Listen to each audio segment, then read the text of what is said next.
자, 하나님의 말씀 우리가 함께 봅시다. 하나님의 말씀은 여호수아서 24장 14절에서 우리 18절 말씀까지입니다. 자, 찾으셨죠? 우리 한번 교독하겠습니다. 그러므로 이제는 여호와를 경외하며 온전함과 진실함으로 그를 섬기라. 너희들의 조상들이 강 저쪽과 애굽에서 섬기던 신들을 치워버리고 여호와만 섬기라.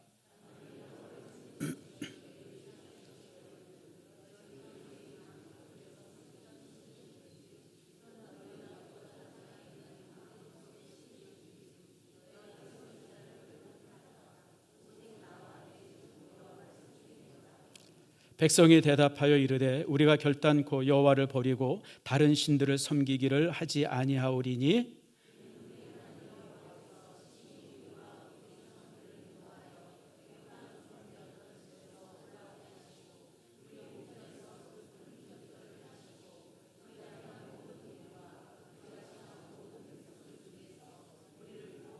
함께 읽습니다. 여호와께서 또 모든 백성들과 이 땅에 거주하던 아모리 족속을 우리 앞에서 쫓아내셨음이라. 그러므로 우리도 여호와를 섬기리니 그는 우리 하나님이심이니이다 하리라. 아멘. 기도하겠습니다.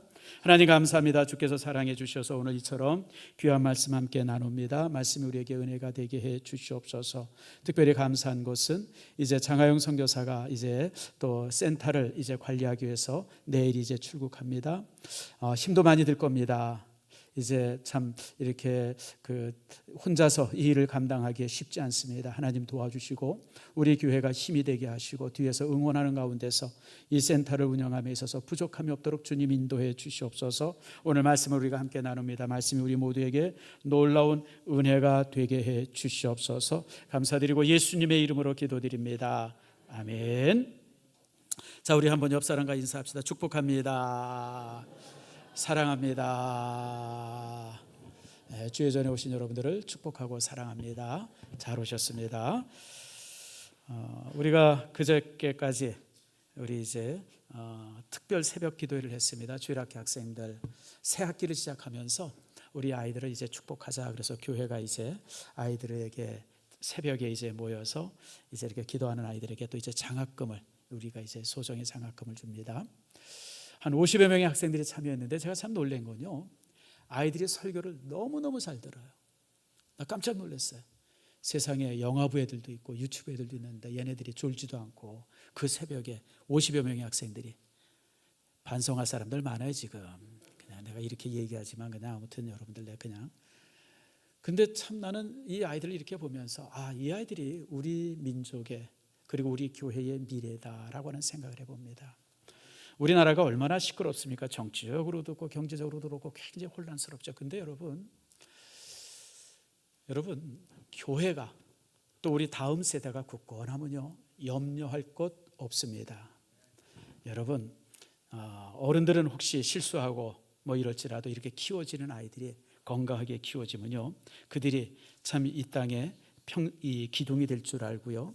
또 이렇게 20여 명의 학생들이 이제 나와서 기도받고 또 교회에서 주는 장학금을 받으면요 여러분 아이들에게 거룩한 기억이 되어집니다.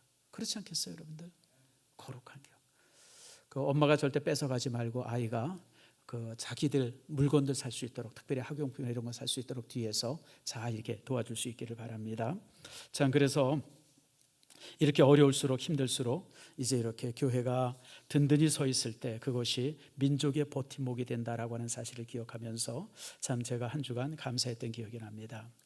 오늘 본문은 바로 이제 그런 부분을 말씀하고 있습니다. 아무리 사회가 혼란스럽고 힘들어도요 국가가 조금 어려움이 있을지라도 교회가 든든히 서 있으면 그 나라는 지켜집니다. 사실 이제 본문의 말씀이 그 내용입니다. 우리가 창세기부터 시작해서 지금까지 쭉 이제 설교를 쭉 이어왔는데요. 이스라엘 민족이 이제 애굽에서 탈출하죠. 참 400년 동안 노예로 살다가 애굽에서 탈출합니다. 종으로 살다가 노예로 살다가 탈출하고 또 광야에서 이제 40년 동안 방황을 하다가 드디어 이제 여호수아가 다시 이제 차기 리더가 되어집니다. 모세는 이제 죽음을 당하고 그리고 이제 이제 늙죠. 그리고 이제 여호수아가 백성을 이끌고 여리고 성으로부터 시작해가지고 이제 이스라엘 땅을 가나안 땅을 이제 정복합니다. 그러면서 이제 십수년을 거쳐서 이제 땅을 다 정복합니다. 드디어 다 정복했습니다.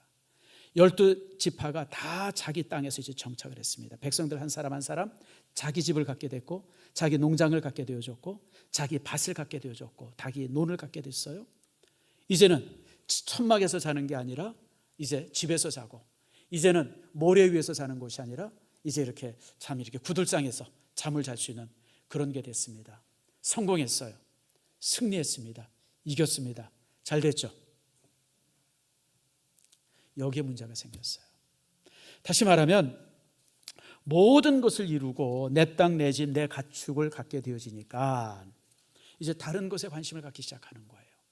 다시 말하면 성공이, 풍요가 저희들을 이렇게 그냥 근간부터 흔들어 버리는 겁니다. 백성들이 이제 이런 유혹 속에서 흔들리기 시작했습니다.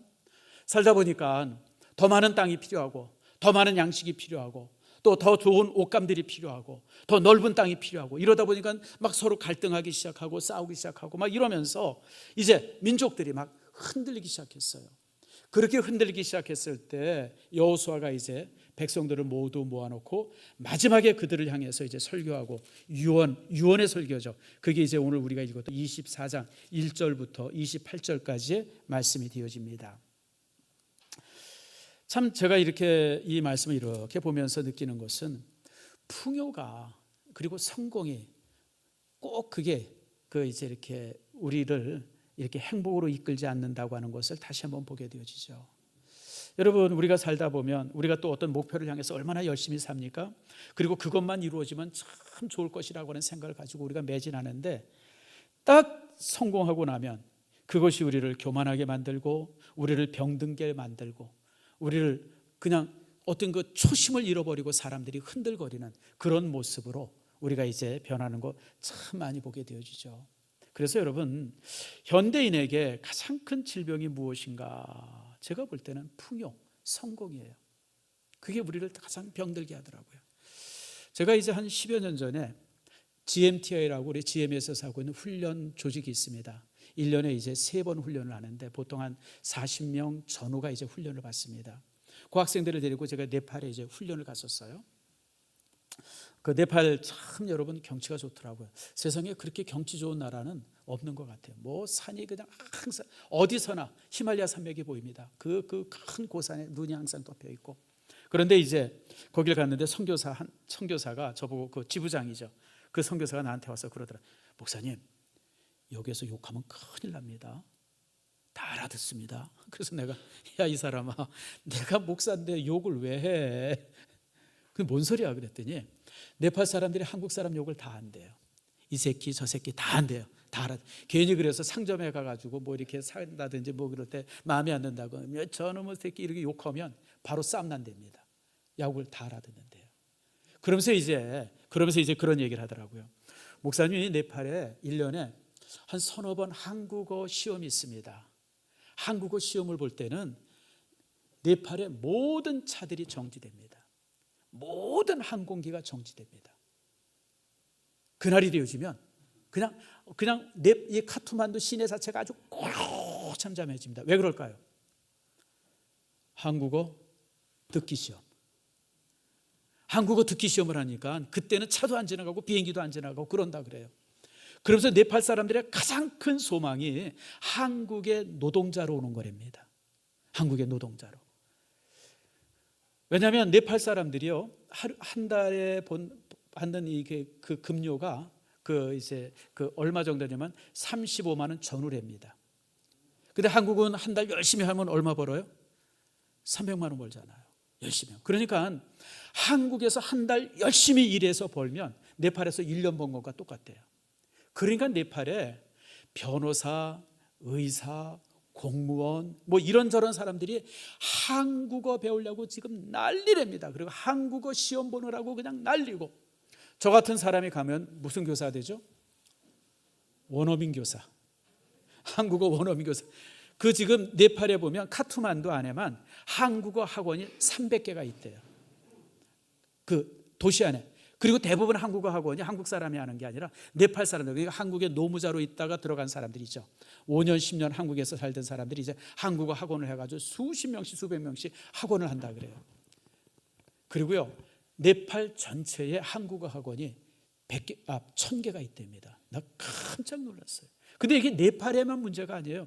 네팔뿐 아니라 인도, 스리랑카, 무슨 미얀마, 그다음에 뭐 캄보디아, 라오스, 필리핀, 인도네시아, 말레이시아, 그다음에 뭐 우즈베키스탄, 키르기스탄, 타자키스탄, 뭐 이 탄자 들어가는 나라들, 이 동남아시아에 있는 많은 나라들이 한국말을 배우려고 한국의 노무자로 그러니까 네팔의 변호사가 한국 와서 변호사하는 게 아니라, 네팔의 의사가 한국에 와서 의사하는 게 아니라 그냥 노동자, 노무자, 잡부들 가서 공장에 가서 일하고 밭에 가서 일하고 그거 하려고, 그렇게 한국에 오려고 좀 목을 맨대요. 근데 한번 물어봅시다. 한국 젊은이들 행복해야 안 행복해요? 우리 청년들 행복해 안 해요? 행복해? 정말 한국 살기 좋은 나라 같아? 표정 보니까 뜨뜨름한 것 같아. 근데 한국 사람들은요, 한국에 만족을 못해요. 그래서 지금은 이제 그 단어가 많이 사라졌는데 5년 전, 6년 전만 해도 헬조선이라는 단어가 종종 매스컴에 등장했어요. 아마 여러분 기억해요. 헬조선이 뭐예요? 조선이 뭐 같다고요? 지옥 같다는 얘기예요. 요즘엔 그래도 그 단어가 좀 많이 안 쓰더라고요. 참 그래서 감사한데, 여러분 이게 왜냐하면 웰빙이라고 하는 단어 때문에 그렇습니다. 웰빙. 그냥 있는 그 행복이 아니라 좀 더 나은 행복들. 근데 여러분 이 웰빙이라는 게 끝이 어디 있어요? 저 같으면 음식을 먹을 때, 짜장면 먹을 때 탕수육 하나 곁들여지면 웰빙이 되어져요. 근데 잘 먹는 사람들은, 탕수육을 평상시 잘 먹는 사람들은 뭐가 곁들여져야 돼요? 전가복이 곁들여져야 웰빙이 되는 거예요. 근데 평상시 전가복 먹는 사람들은 또 그 다음에 또 뭐가 있어야 돼요? 한 불도장 같은 뭐 요만한 그 그릇 하나에 무슨 10만 원씩 12만 원씩 하는 그런 국이 하나 있어야 뭔가 웰빙이 되는 거예요. 그러니까 이게 웰빙이라는 게 끝이 없어요. 다시 말하면 행복이라고 하는 것이 상대적이 되어져 가지고 풍요하면 풍요할수록, 넉넉하면 넉넉할수록 더 행복해지는 것이 아니라 더 스스로 불행하다고 느끼는 거예요. 우리 스스로가 스스로 자신의 삶을 이렇게 정리를 할 줄 알아야 돼요. 나는 요 정도만 갖고 요 정도만 가지면 감사하지, 뭐 이런 모습이 되어야 되는데 이게 끝이 없어요. 끝이 없어요. 그냥 계속해서 이런 욕심들이 끝이 없어지는 거죠.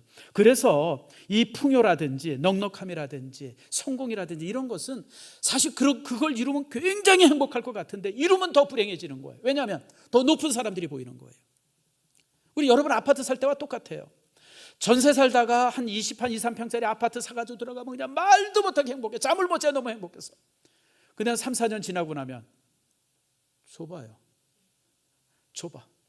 한 40평 정도로 가야 돼. 또 40평 가려고 그냥 죽을 또 40평에 가면 또 만족이 안 돼. 왜 마음에 안 돼요? 학군이 마음에 안 들어. 이렇게 해서 끊임없이 가다 보니까 이게 행복이 없는 거예요.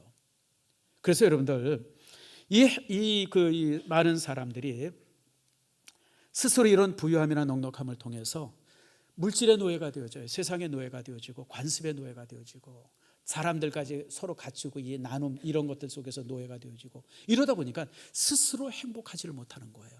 가져도 불행하고 더 가지면 더 불행하고 많이 가지면 더 많이 가진 사람들이 보여지고 내가 또 이렇게 진급하게 되어지면 그 위에 있는 그 사람들이 보여지기 시작하고 그러다 보니까 우리가 이 만족함이 없고 그러다 보니까 우리가 스스로 불행하다고 여기는 거죠. 가나안 땅에 들어간 백성들이 그랬어요. 저들에게 밭이 생기고 집이 생기고 농장이 생겼어요.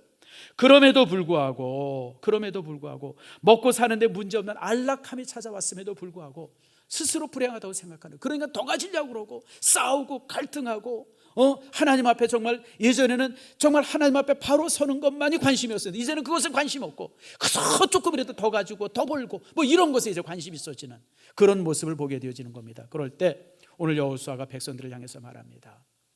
너희들 이러면 너희 민족은 끝이다. 지금 너희들이 노예로 살다가 이제 탈출해가지고 여기 와서 정착했는데 지금 너희들의 이런 모습을 갖게 되어지면 너희 민족은 미래가 없다. 앞으로 미래가 없다. 너희 자손들은 장래 빤하다. 똑같아질 것이다. 그러면서 그들에게 이제 요구하는 요구가 있습니다. 그게 바로 오늘 이제 14절 말씀입니다. 자, 14절 말씀 한번 같이 읽어봅시다. 시작. 그러므로 이제는 여호와를 경외하며 온전함과 진실함으로 그를 섬기라. 너희의 조상들이 강 저쪽과 애굽에서 섬기던 신들을 치워버리고 여호와만 섬기라. 따라합시다. 여호와만 섬기라. 여러분, 백성들이 이처럼 욕심에 치우치고 세상의 것에 이렇게 막 흔들리고 막 이러고 그러면 다른 얘기를 할 수 있는 것이 참 많은데, 오늘 여호수아는 딱 한마디만 합니다. 따라합시다. 오직 여호와만 섬겨라. 여기에 열쇠가 있는 거예요. 그럼 된다. 너희들이 지금 흔들리는데, 너희들이 막 헛갈리는데, 너희들이 막 그 욕심 속에서 너희들이 막 분유한데 정신이 없는데, 너희들이 넉넉해졌다고 해가지고 만족하는 것이 아니라 더 불행을 느끼는데, 이 문제를 해결하는 방법은 딱 하나다. 오직 하나님만 섬겨라. 여러분, 이 말씀이 굉장히 어렵습니다. 사실 우리가 수없이 듣는 말씀이 이 말씀인데, 이 말씀의 진정한 의미를 모를 때가 우리가 너무 많아요. 제가 지금도 기억이 납니다. 벌써 한 50년 가까이 됐네요. 제가 이제 막 신학을 공부하고 있는 대학에 있을 때인데, 제 친구 하나가 날 보고 좀 오라 그러더라고요. 야, 우리 집에 누가 왔는데 도대체 자기가 이게 말상대가 안 되니까 네가 와서 좀 토론 좀 해달래. 그래서 이제 제가 갔어요, 그 집에. 갔더니 이제 친구가 하나 와 있는데, 외대에 무슨 과인지는 제가 기억이 안 나는데, 외대에 불교 무슨 이렇게 동아리가 있더라고. 거기 회장이래요. 그 불교회 회장을 데리고 왔어요. 그리고 나보고 논쟁을 좀 하래요. 아니, 여러분, 그게 무슨 논쟁을 해요. 근데 그러지 어쩔 수 없이 이제 이런저런 얘기를 하게 됐죠. 불교가 어떻다, 기독교가 어떻다, 이런 얘기를 좀 잠깐 하는데, 그 친구가 굉장히 심각하게 나한테 묻더라고. 왜 기독교인들은 배타적입니까? 또 깜짝 놀랐어요. 여러분, 우리가 기독교인이 배타적이지 않죠. 우리가 가지고 있는 기본적 교리가 사랑인데 기독교인이 배타적이라는 거예요. 그러면서 하는 얘기가, 우리 불교인들은 타종교 인정합니다. 기독교인들 좋습니다. 무슬림들 좋습니다. 무당 좋습니다. 우리가 다른 종교 가지고 있는 사람, 다른 사상 가지고 있는 사람은 다 좋다고 인정하는데, 왜 기독교인들은 유독 우리를 향해서 잘못됐다고 말합니까? 우리를 향해서 왜 전도하려고 그럽니까? 왜 이렇게 배타적입니까? 우리 무시합니까? 그러고 공격을 하는데, 솔직히 그냥 할 말이 없더라. 이거 어떻게 대답해야 되나? 여러분, 어떻게 대답해야 돼요? 답 아세요? 왜 전도하려고 그럽니까? 우리 잘 믿고 있는데, 우리 절에 열심히 다니는데 왜 우리 보고 잘못 믿는다고 그럽니까? 그리고 그 불교인이 여러분들 향해서 공격할 때 뭐라고 답해야 돼요? 이거 뭐라고 답해야 되나? 제가 그때 굉장히 당황했던 기억이 나요. 이게 도대체 뭔가?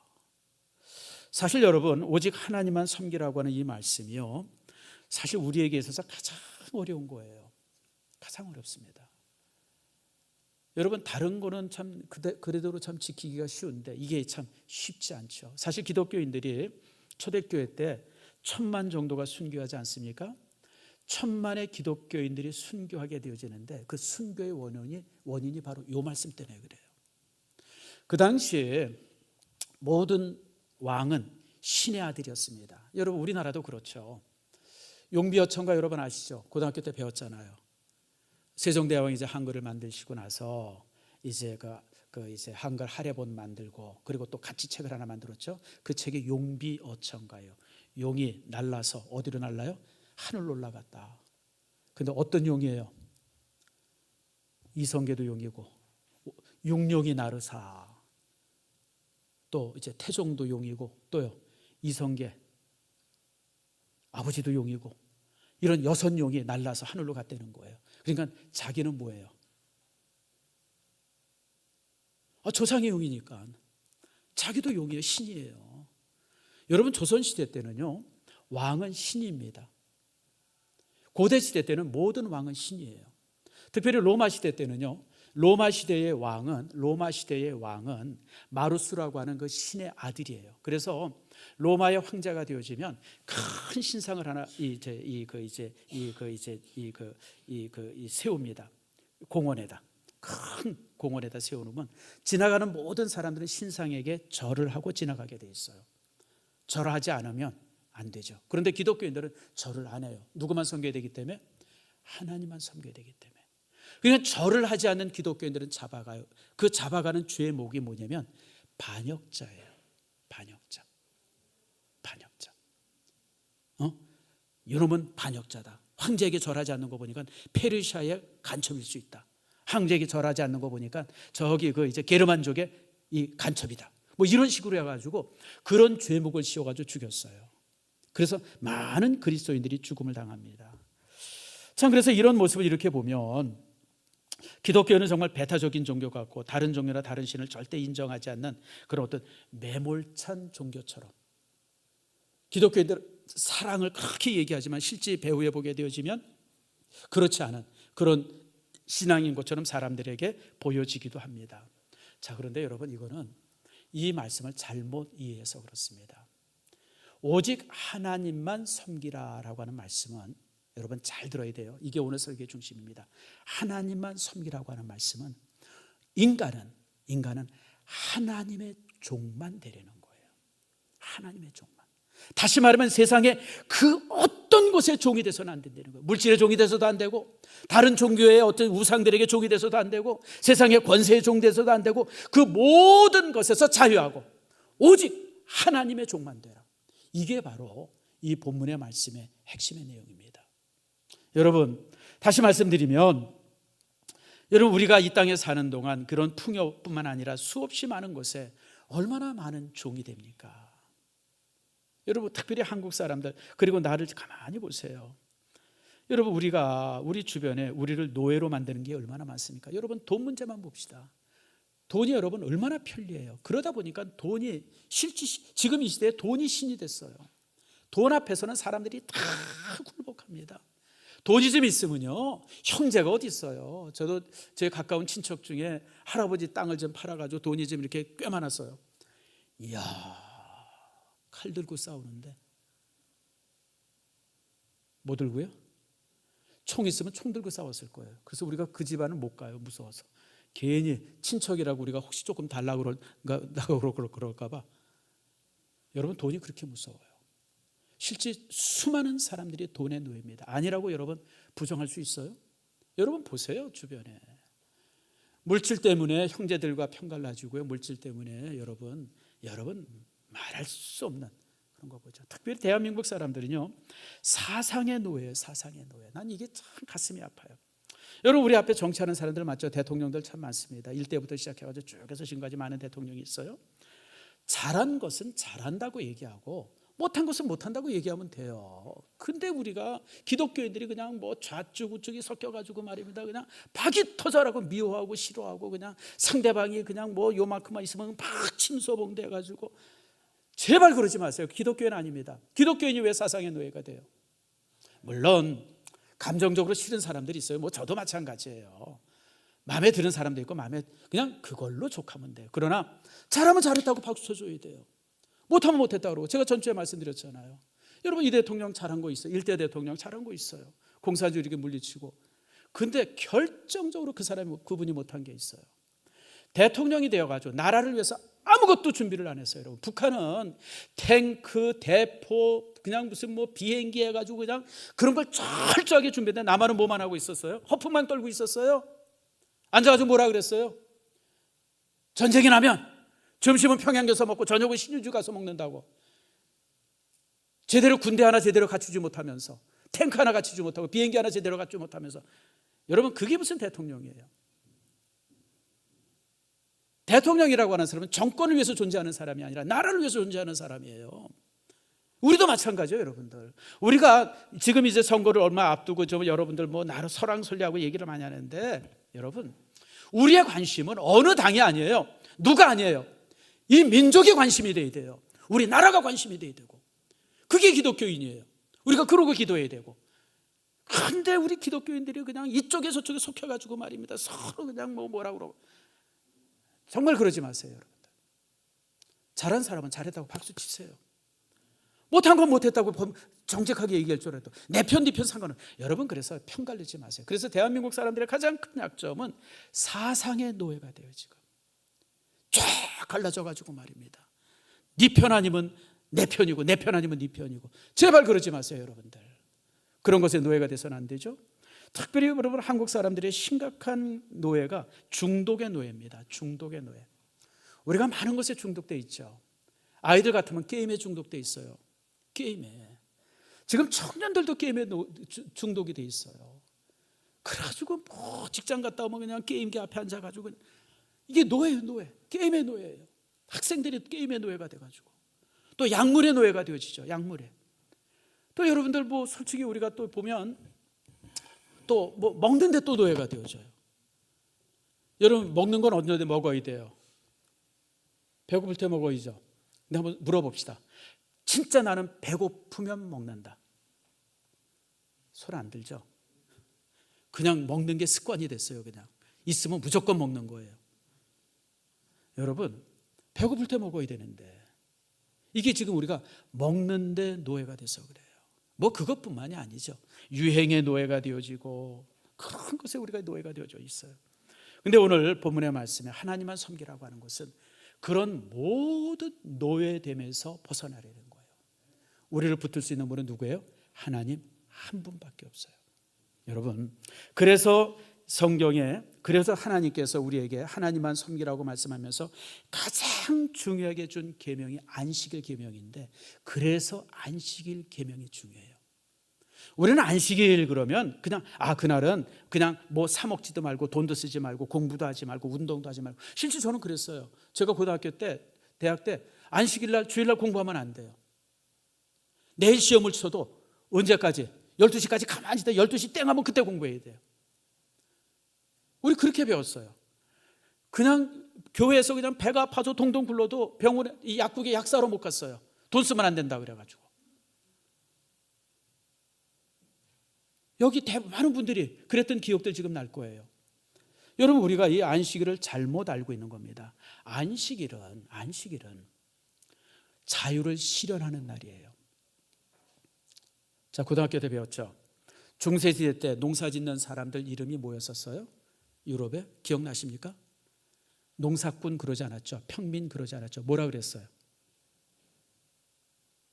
농노라 그랬어요. 농노. 농사 짓는 노예. 그게 사실 근대가 들어서기 전까지 모든 평민들이 가지고 있던 삶의 위치였었어요.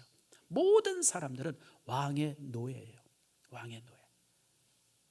농노. 그러니까 그냥 뭐 아무튼 그냥 뼈 빠지게 일하고 일해서 거둔 거 그냥 왕이 다 뺏어가고 그냥 그래서 간신히 먹고 살고 그냥 뭐 흉년되면 굶어 죽기도 하고 그냥 그래서 정말 노동의 노예, 일의 노예, 권력의 노예 그게 이제 그 대부분의 고대 시대 때 사람들의 삶의 모습이었었어요. 그런데 안식일이 딱 되어지면 그런 모든 노예에서 끊어져요. 노동에서 끊어지고 일에서 끊어지고 그런 모든 것에서 분리되어지고 그리고 이제 하나님 앞에 스스로 자신이 왕이 되는 모습이 바로 안식일이에요. 그래서 안식일을 하나님께서 아무것도 하지 말아라. 너희들을 가장 고통스럽게 하고 힘들게 하는 그 노동에서 벗어나라. 일에서 벗어나라. 물질에서 벗어나라.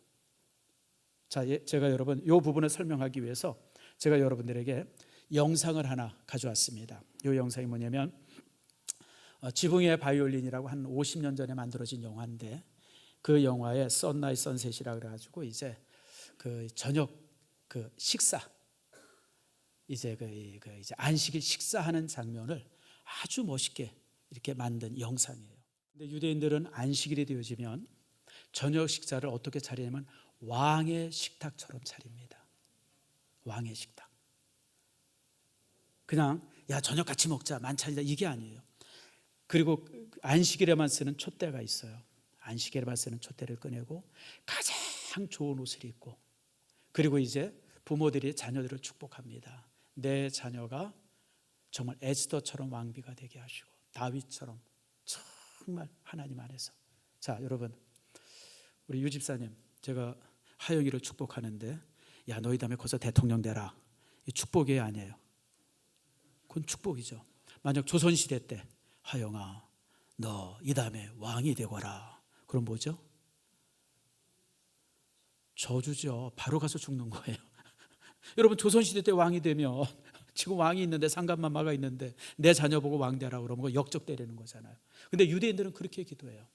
하나님 내 자녀가 왕처럼 내 자녀가 정말 공주처럼, 내 자녀가 여왕처럼. 이게 뭐냐면 안식일 날 하나님께서 주시는 자유를 이 삶 속에서 실현해 보이는 거예요. 이제 더 이상 일하지 않고 노동하지 않고 가장 고통스럽게 막 땀 흘려 그렇게 일하지 않고. 여러분 지붕의 바이올린이라는 영화 보셨잖아요. 저는 저 영화를 되게 좋아해서 여러 번 봤어요.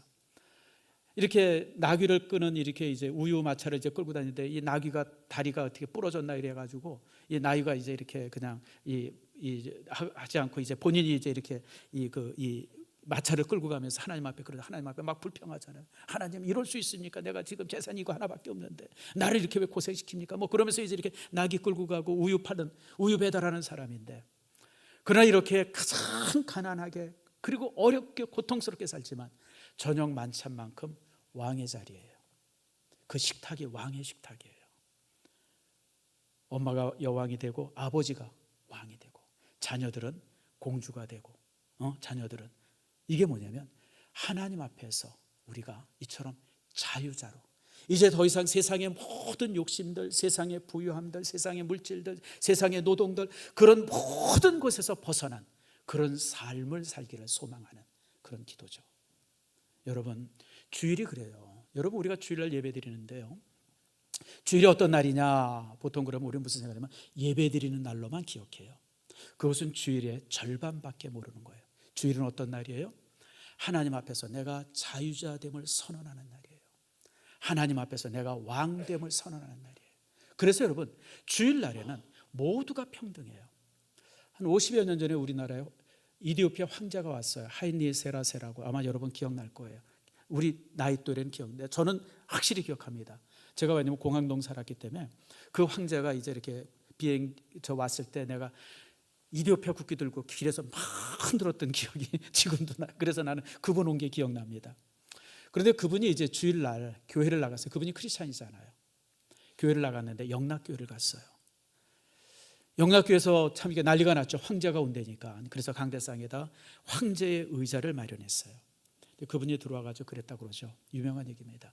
나는 그 자리에 앉을 수 없습니다.